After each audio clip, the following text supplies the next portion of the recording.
আসসালামু আলাইকুম। আমি সাইফুল ইসলাম।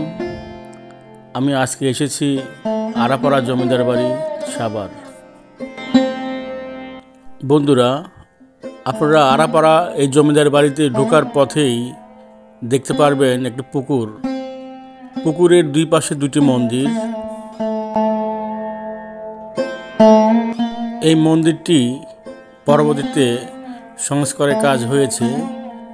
এই মন্দিরটার বয়স 122 বছর।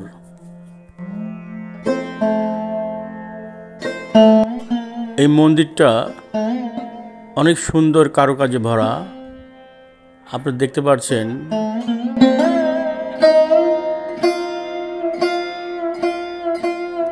আরাপাড়া জমিদার বাড়ির প্রবেশদ্বারে দুটি সিংহ মূর্তি দাঁড়িয়েছিল। একটা নষ্ট হয়ে গেছে আর একটা লতাপাতায় ঢেকে আছে। এই জমিদার বাড়ির প্রবেশ পথেই আপনারা দেখতে পারবেন অর্ধলগ্ন কয়েকটি মূর্তি দাঁড়িয়ে আছে। শত বছরের জমিদার বাড়ি কিছুটা ভালো থাকলেও কিন্তু এই মূর্তিগুলো অনেকটাই নষ্ট হয়ে গেছে। এই আরাপাড়া জমিদার বাড়িতেই দেবদাস ছবির শুটিং হয়েছে। বন্ধুরা, আপনারা দেখতে পাচ্ছেন জমিদার বাড়ির মূল প্রবেশদ্বার। এই জমিদার বাড়ির প্রবেশদ্বারের নিচেই আপনি দেখতে পারবেন এখানে প্রহরী থাকার জন্য দুই পাশে কয়েকটি রুম আছে। বন্ধুরা, আপনারা দেখতে পাচ্ছেন সেই শত বছর আগের লোহার খাম্বাটা মনোমুগ্ধকর ডিজাইন নিয়ে এখনো দাঁড়িয়ে আছে। বর্তমান এত আধুনিক সময় হওয়ার পরেও এরকম সূক্ষ্ম কারুকাজ আমি আর দেখি না।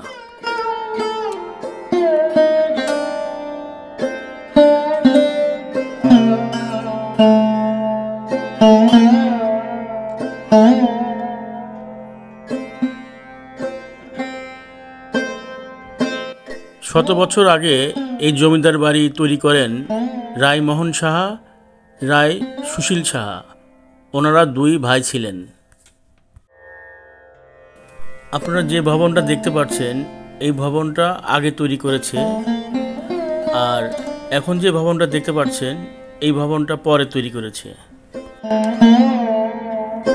ভবনগুলোর নকশাগুলো এত সুন্দর, আপনারা দেখে চোখ ফেরাতে পারবেন না। বেশি কারুকাজ না, তবুও সুন্দর ডিজাইন করা ভবনগুলো।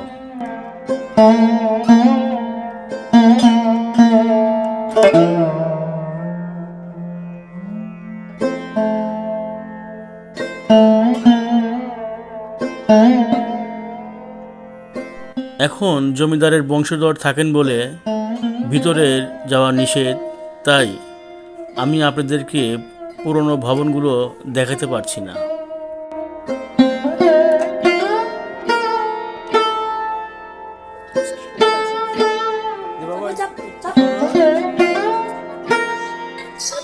আবার বলো,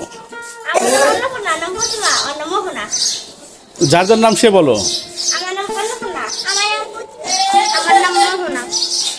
তোমার নাম বলো। গৌরবা। তোমাদের স্কুলের নাম কি?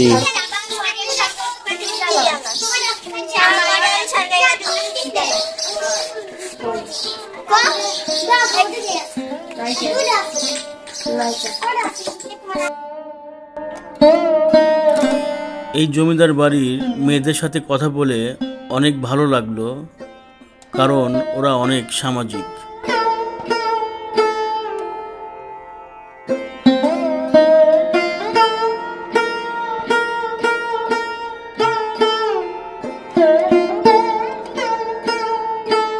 আপনারা দেখতে পাচ্ছেন এই ঘরগুলোও সেই শত বছর আগের। জমিদারদের পুকুরটা অনেকটাই ভালো আছে, কিন্তু শানবাঁধা পুকুর ঘাটটা প্রায় ধ্বংসের দ্বারপ্রান্তে। আপনারা আরাপাড়া জমিদার বাড়িতে কীভাবে আসবেন। গাবতলী থেকে সাভার কাঁচা বাজার মোড়ে নামবেন, নেমে আরাপাড়া জমিদার বাড়িতে রিক্সা ভাড়া নেবে 20 টাকা। বন্ধুরা, আমি আজকে এসেছি আরাপাড়া জমিদার বাড়িতে। জমিদার বাড়ির গেট দেখতে পাচ্ছেন। পুরো বাড়ির ভিউটা আপনাদের দেখাবো। পিছনে দেখতে পাচ্ছেন অনেক সুন্দর বাড়ির ভিউটা। কিন্তু দুঃখের বিষয়, আমি আপনাদেরকে বাড়ির ভিতরটা দেখাতে পারলাম না, কারণ বাড়ির ভিতরটা যাওয়া নিষেধ বলে পুরো আপনার বাড়িটা দেখাতে পারলাম না। আপনারা থাকুন আমার সাথে। ধন্যবাদ।